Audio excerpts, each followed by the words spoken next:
Welcome to our YouTube channel Super Study with SP. Today we are talking about national income. So let's start. इस video में हम national income से related GDP, NDP, GNP और NNP के बारे में बात करेंगे। सबसे पहले हम बात करते हैं जीडीपी की। जीडीपी क्या है? सबसे पहले हम जीडीपी की फुल फॉर्म देख लेते हैं। ग्रॉस डोमेस्टिक प्रोडक्ट, हिंदी में इसे सकल घरेलू उत्पाद कहते हैं। सकल घरेलू उत्पाद, यहाँ पर ग्रोस या सकल का मतलब टोटल से है। जीडीपी की अब हम डेफिनेशन देख लेते हैं।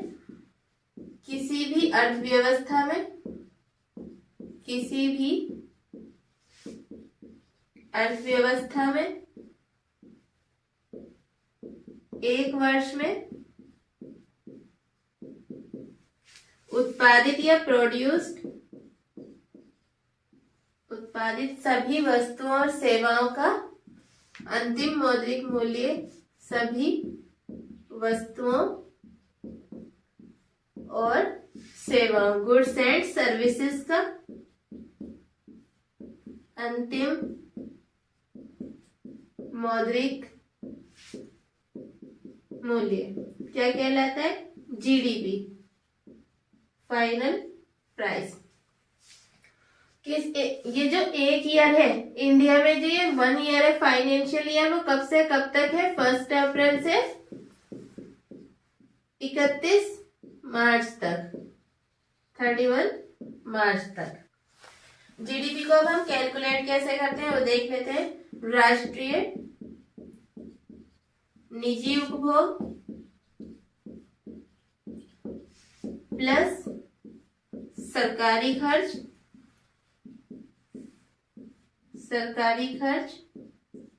प्लस सकल निवेश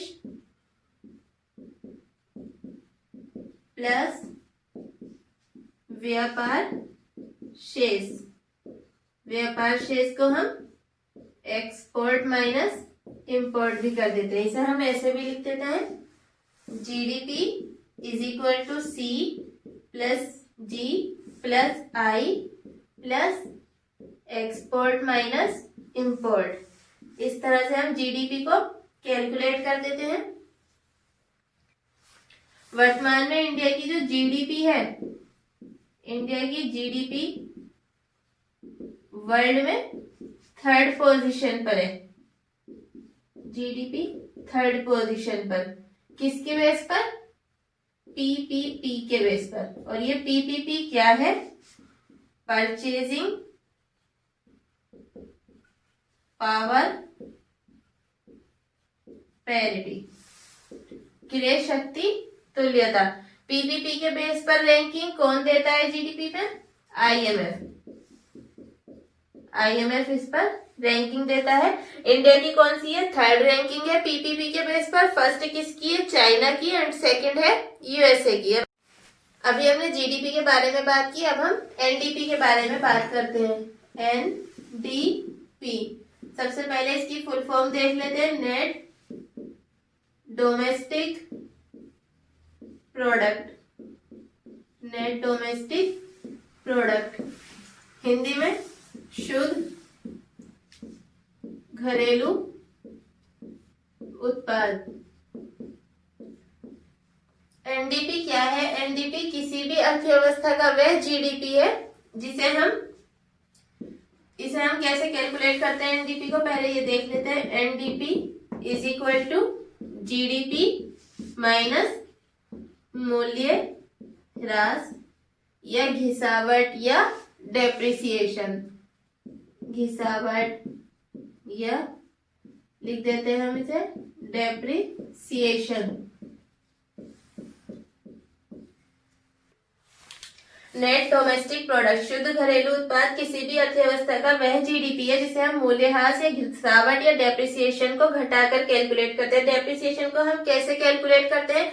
एक साल के अंदर जो टोटल हम जिन रिसोर्सेज से या मशीनरी से हम प्रोडक्शन करते हैं, तो उस एक ईयर में जो भी हमने देखा था फाइनेंशियल ईयर 1 अप्रैल से 31 मार्च तक, इस पूरे साल में प्रोडक्शन करते टाइम उसमें कुछ टूट फूट हो होती है जिससे उनके मूल्य में कमी आ जाती है, प्राइस में कमी आ जाती है, उसी को हम जीडीपी में से माइनस कर देते हैं, तब हमें एनडीपी की वैल्यू प्राप्त होती है। और इस डेप्रिसिएशन की दर कौन निर्धारित करता है? डेप्रिसिएशन की जो दर है वो सरकार निर्धारित करती है। इंडिया में ये डिसीजन कौन लेता है? केंद्रीय वाणिज्य एवं उद्योग मंत्रालय। केंद्रीय वाणिज्य उद्योग मंत्रालय डेप्रिसिएशन की दर को निर्धारित करता है। एनडीपी का यूज हम वर्ल्ड की इकोनॉमी की कंपेयर करने के लिए नहीं करते, क्योंकि अलग अलग देश की सरकारें जो है डेप्रिसिएशन की अलग अलग दर को निर्धारित करती हैं। डेप्रिसिएशन और उसकी रेट घिसावट और उसकी दरें जो है वो भी सरकार के लिए इकोनॉमिक पॉलिसी बनाने में इम्पोर्टेंट रोल प्ले करती हैं। अगर हमें किसी मशीनरी, जैसे कोई मशीनरी है, कोई व्हीकल है, उसकी बिक्री बढ़ानी है, तो हम क्या करेंगे? उसकी जो डेप्रिसिएशन दर अगर पहले 10% थी, इसे हम बढ़ाकर अगर 30% कर दें, तो इसका मतलब है वह मशीनरी या जो व्हीकल है वो उतनी जल्दी रिटायर हो रहा है, और जब वो रिटायर होगा तब लोग दूसरा खरीदेंगे, तो इस तरह से क्या है, उसकी बिक्री बढ़ जाएगी। तब हमें किसी मशीनरी या व्हीकल या किसी भी चीज की बिक्री बढ़ानी है तो उसकी डेप्रिसिएशन रेट को हम बढ़ा दें तो उसकी बिक्री बढ़ जाएगी। अब हम जीएनपी के बारे में बात करते हैं। जीएनपी क्या है? ग्रोस नेशनल प्रोडक्ट, या इसे सकल राष्ट्रीय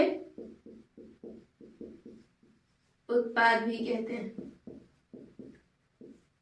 इसको हम कैसे कैलकुलेट करते हैं? जीएनपी को कैलकुलेट करने के लिए हम करते हैं जीडीपी में विदेशों से होने वाली इनकम को जोड़ देते हैं। विदेशों से होने वाली आय। जीएनपी क्या है? ग्रॉस नेशनल प्रोडक्ट, किसी भी अर्थव्यवस्था का सकल राष्ट्रीय उत्पाद, उसके जीडीपी में विदेशों से होने वाली आय को जोड़कर कैलकुलेट किया जाता है। अब ये विदेशों से होने वाली आय में क्या क्या आता है, कौन कौन सी एक्टिविटीज इसमें हम देखेंगे? निजी प्रेषण, इसे हम प्राइवेट रेमिटेंस भी कहते हैं।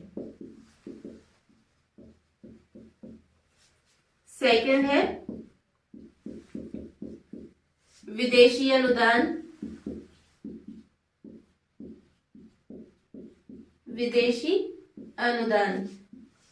External grants.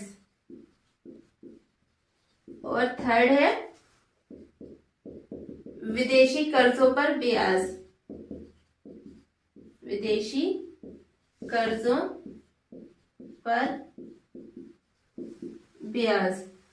जीएनपी में देश की सीमा से बाहर होने वाली इकोनॉमिक एक्टिविटीज को भी इंक्लूड किया जाता है। अब हम बात करते हैं कि निजी प्रेषण या प्राइवेट रेमिटेंसेस क्या है।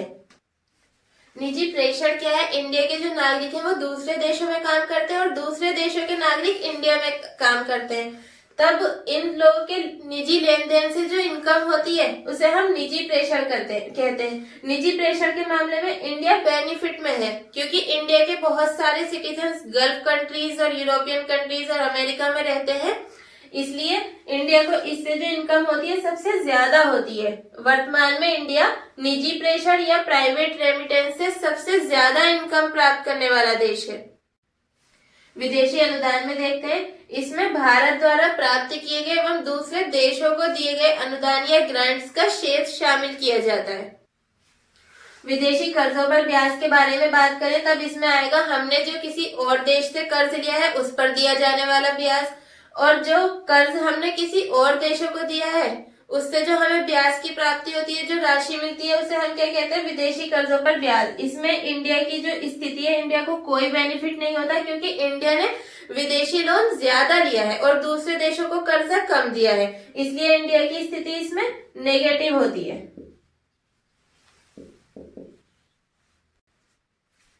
यहाँ पर हम देखते हैं कि इंडिया का जो जीएनपी है, जीएनपी हम कैसे कैलकुलेट करते हैं, gross national product, gross domestic product, सकल घरेलू उत्पाद में विदेशों से होने वाली आय को जोड़कर सकल राष्ट्रीय उत्पाद को कैलकुलेट किया जाता है। लेकिन इंडिया को विदेशों से होने वाली आय जो है वो नेगेटिव है, इसलिए इंडिया का जीएनपी सकल राष्ट्रीय उत्पाद हमेशा जीडीपी से कम होता है। और ये विदेशों से होने वाली आय निगेटिव क्यों है? क्योंकि इंडिया पर विदेशी कर्ज ज्यादा है, जिसकी वजह से उसे ज्यादा ब्याज पे करना पड़ता है। अब हम बात करते हैं एनएनपी की, नेट नेशनल प्रोडक्ट, शुद्ध राष्ट्रीय उत्पाद, शुद्ध राष्ट्रीय उत्पाद। एनएनपी को हम कैसे कैलकुलेट करते हैं? NNP is equal to GNP minus मूल्यह्रास। यहां पर हम इसे घिसावट या डेप्रिसिएशन भी लिख सकते हैं, घिसावट या डेप्रिसिएशन, डेप्रिसिएशन। और जीएनपी क्या था? जीडीपी प्लस विदेशों से होने वाली आय, विदेशों से होने वाली आय माइनस मूल्यह्रास इज इक्वल टू एनएनपी। और एनएनपी को ही किसी देश की राष्ट्रीय आय कहा जाता है। एक बार फिर से इस फॉर्मूले को देखते हैं। एनएनपी या शुद्ध राष्ट्रीय उत्पाद क्या है? जीडीपी प्लस विदेशों से होने वाली आय माइनस मूल्यह्रास। यहाँ हमने जीडीपी प्लस विदेशों से होने वाली आय कैसे लिख दिया? यहाँ पर जीएनपी है। अभी हमने जीएनपी के बारे में बात की थी कि जीएनपी को हम कैसे कैलकुलेट करते हैं, सकल घरेलू उत्पाद में जब हम विदेशों से होने वाली आय को जोड़ देते हैं तब हमें सकल राष्ट्रीय उत्पाद मिलता है। और सकल राष्ट्रीय उत्पाद में से डेप्रिसिएशन को माइनस कर देने पर हमें शुद्ध राष्ट्रीय उत्पाद मिलता है। और जब हम ये एनएनपी को ही, एनएनपी क्या है? एनएनपी राष्ट्रीय आय है। जब हम इसे देश की टोटल पॉपुलेशन से डिवाइड कर देते हैं तब हमें प्रति व्यक्ति आय या पर कैपिटा इनकम मिलती है। प्रति व्यक्ति आय या पर कैपिटा इनकम कब? जब हम एनएनपी को टोटल पॉपुलेशन से डिवाइड कर दें, टोटल पॉपुलेशन से। फाइनेंशियल ईयर 2020 में पर कैपिटा इनकम कितनी है? 135,000 रुपीज या 1,35,000 रुपए। आईएमएफ के according GDP per capita rank में, आईएमएफ के according GDP per capita rank में इंडिया की रैंकिंग कितनी है? 142 नॉमिनल जीडीपी के बेस पर, नॉमिनल जीडीपी के बेस पर। और 124 है पीपीपी के बेस पर, परचेजिंग पावर पैरिटी के बेस पर। और ये क्या है? GDP per capita rank IMF के अकॉर्डिंग। अगर हम जीडीपी के रैंक की बात करें, जीडीपी रैंक की, तब 6 है किसके बेस पर? नॉमिनल। और 3rd है परचेजिंग पावर पैरिटी के बेस पर, पीपीपी के बेस पर। एक बार फिर से देखते हैं। आईएमएफ के अकॉर्डिंग जीडीपी में पर कैपिटा रैंक के बेस पर इंडिया की जो रैंकिंग है 142 है नॉमिनल जीडीपी के बेस पर। और परचेजिंग पावर पैरिटी के बेस पर 124th रैंक है इंडिया की। और जीडीपी की रैंक के बारे में बात करें तब 6 है नॉमिनल जीडीपी के बेस पर, और परचेजिंग पावर पैरिटी के बेस पर इंडिया की रैंक 3rd है।